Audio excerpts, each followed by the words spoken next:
ما حدث اليوم من القبض على أنس ما هو إلا استهداف لأسرة البلتاجي انتقاما منه من قبل. وأولا قتلوا ابنته الشهيدة أسماء البلتاجي، ثم اعتقلوا ابنه الأكبر، ثم اعتقلوني أنا وابني أنس في الأسبوع الماضي، وبعد أن تم الإفراج عنا بمجرد مرور عدة أيام، يعني كان الأسبوع الماضي فقط، يتم اليوم القبض على أنس.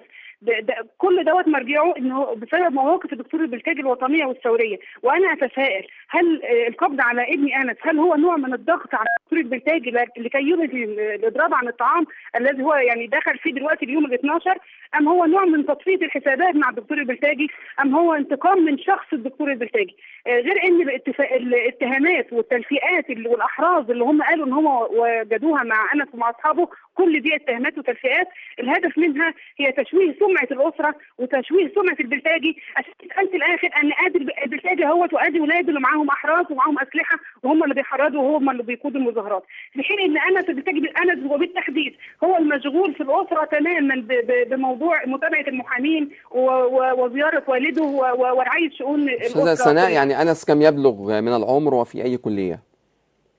أنس عمره 20 سنة، هو في كلية تربية نوعية عين شمس. تم إبلاغكم اليوم بالقبض عليه، ما هي الخطوة اللاحقة التي ستتخذونها بعد ذلك؟ يعني هو أنس كان في زيارة لأحد أصدقائه فتم القبض عليه في من نفس المكان.